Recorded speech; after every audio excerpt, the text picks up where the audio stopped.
right, so with strengthening through this muscle, you need to have a hand supporting you, or you can have both hands supporting, whichever feels most comfortable. Chair might be a little bit low depending on the kind of chairs you have. A kitchen bench is perfect for this. Now, as I said before, doing these things regularly is really important. So the more that you move, the more that you can move. So it's nice to get into a habit. And if you get up every morning and you boil the kettle to make a cup of tea or coffee, you could get into the habit of holding the kitchen bench while you're waiting for that kettle to boil and coming into Relaxation, which we're going to practice in a moment. Starting off, standing with the feet hip-width apart, a hand to support us. And then I want you just to start to draw the right leg away. So as you abduct that leg away each time, you're contracting here through this gluteus medius that helps keep your hips and pelvis stable. But what you'll also find is that this hip over here is doing some work as well.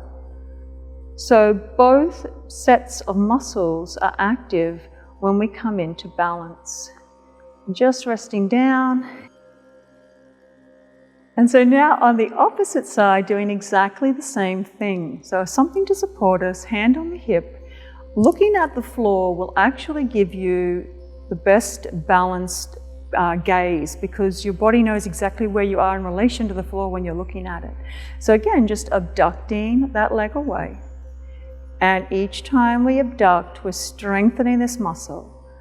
But at the same time, we're also strengthening the gluteus medius on the opposite side. So again, strength here, helping to prevent with falls. So we've started to warm up both of those hips, and hopefully you can feel that those muscles have done some work. And now we're going to use those same muscles to come into some balance, a posture known as Relaxation or tree pose. So starting on my right foot, I place my toe on the floor and my heel at the ankle, and I turn my knee out. Now, depending on how happy your hip is, will depend on how much your leg wants to turn out. And you won't judge yourself, you just go, this is what my hip wants to do. And now I want you to have a lifted arch in your foot again. So as you start to wobble, that outside edge of your foot will catch you. If your foot's down flat, then it's much easier to fall. So we're lifting the arch of the foot. I've got a little micro bend in my knee, and then I'm not letting this gluteus medius be soft. I'm pulling this hip up and holding on for support. My toe can stay on the floor here, and I'm still strengthening through my hip muscle. If you'd like to, you can bring your foot to the calf muscle and holding on for support.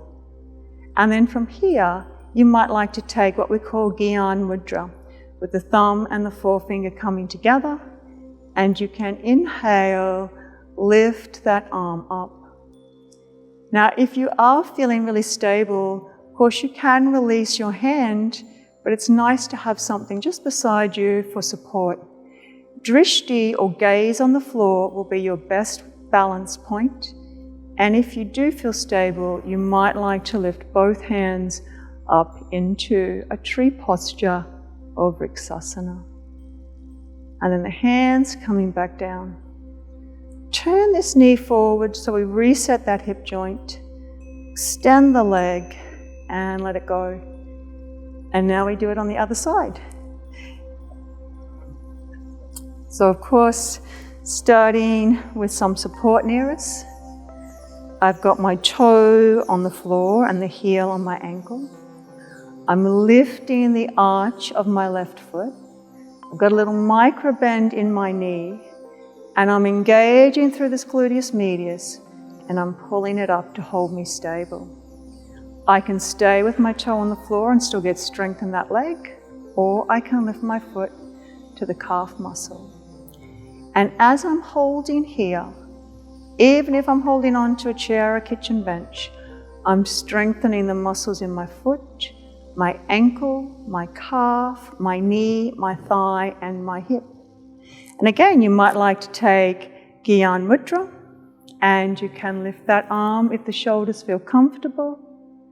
Keeping your gaze on the floor, you might like to momentarily try releasing your second hand, and if you are feeling really stable, then you could bring both arms up into Vriksasana. And you can feel the muscles in that leg working. Lowering the arms, we turn the knee back to center, just resetting that hip joint. Extend the leg, lower it down, and have a little wriggle. And now it's time for us to take a seat on a chair. So again, if you need to pause to grab a chair, you can do that now.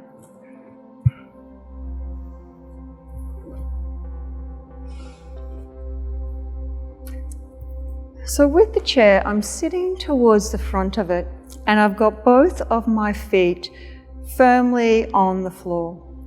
And I want you to think about how often you sit and where you sit. So for most of us, we're always sitting with support behind us, whether we're on a chair, at a desk, driving in a car, or sitting on the couch. We do not very often ask any of our core muscles to do any work. So now that we're sitting forward, the muscles that support all of my internal organs and my spine have to begin to do some work. And I want you just to bring your hands down by the sides, close your eyes, and just like we did at the beginning in Tadasana, use the muscles in your back to just lift and lengthen through the crown of the head. My chin's not jutting up, I'm keeping it tucked so the back of my neck is long.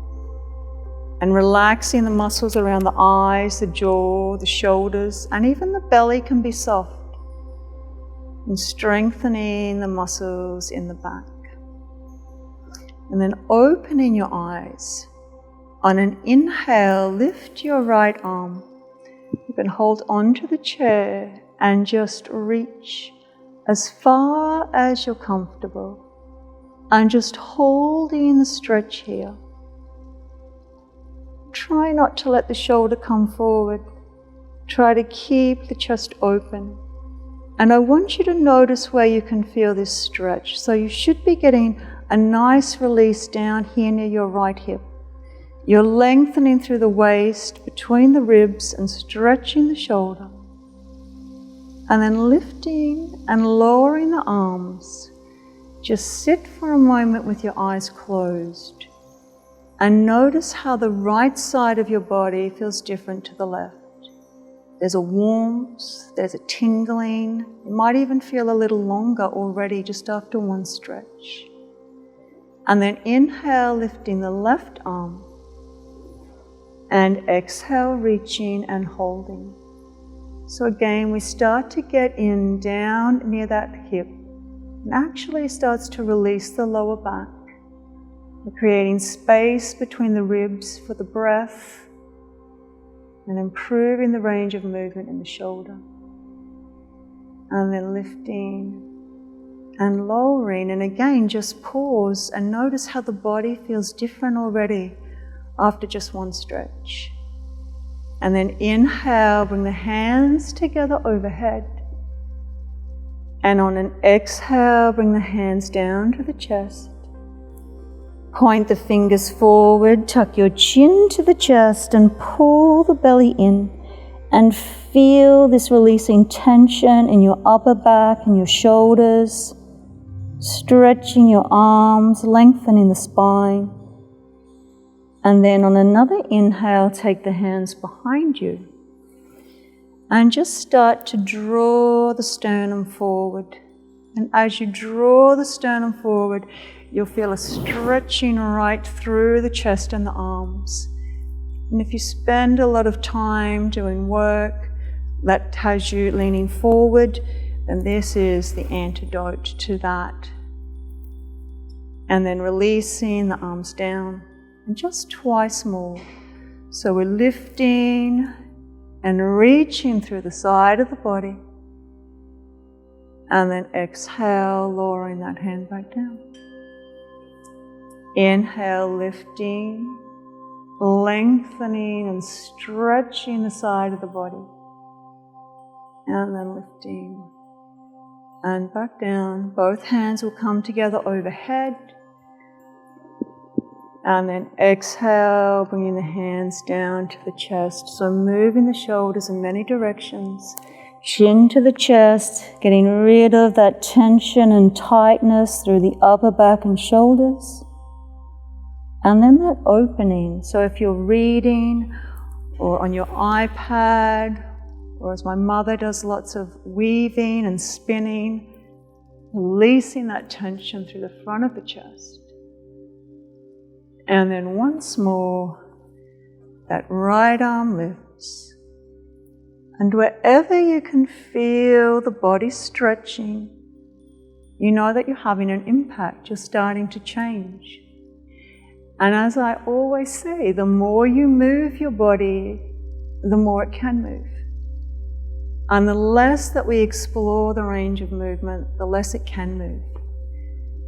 So we're moving the shoulders and the muscles in lots of different directions here. Chin to the chest. And then again, that beautiful stretch right through the chest, right through the arms, just drawing the sternum forward. And then releasing. So we've worked to loosen up here. Now we're going to loosen the hips. So a little bit of nourishing for the hip joints. Staying forward, I'm just going to lean back onto the chair and lift my leg in and just holding it with my hands. Now, depends on your hips, depends on your knees.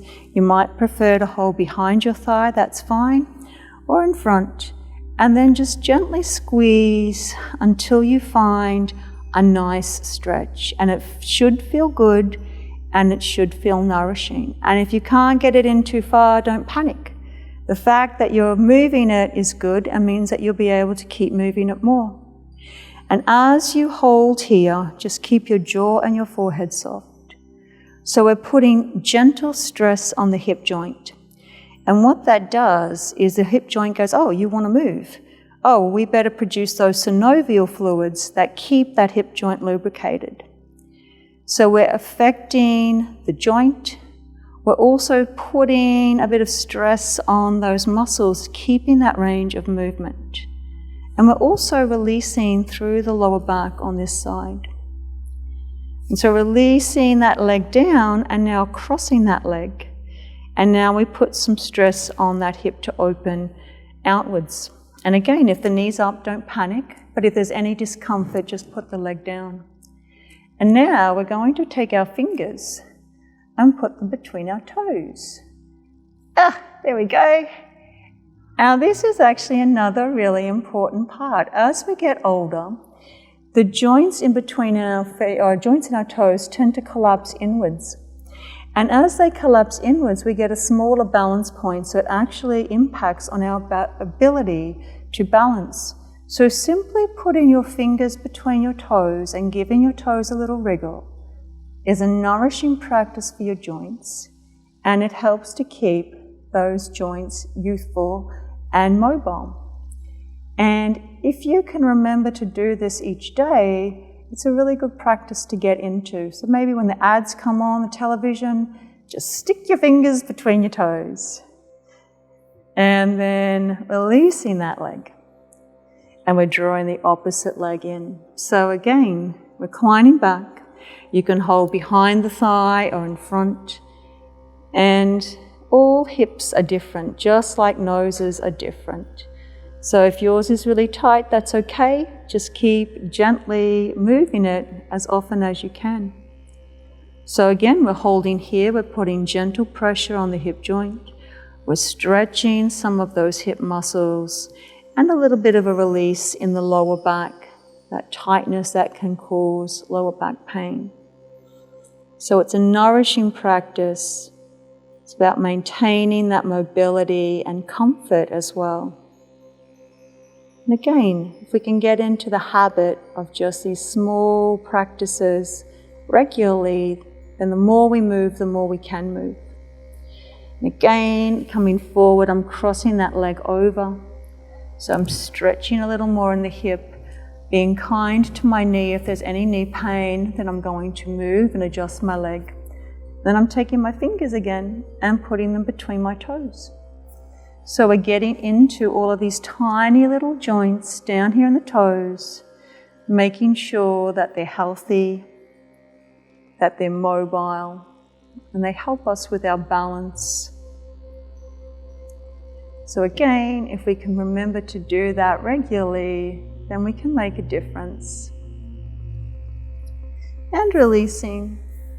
And now it's time for our final posture, which is shavasana. And this is going to be lying down. Again, you can pause it. You can lie down on the floor. You can lie on your couch. You can lie on your bed, wherever you prefer. And again, you might like to put the blanket on your belly to help guide your breath as we come down onto the floor.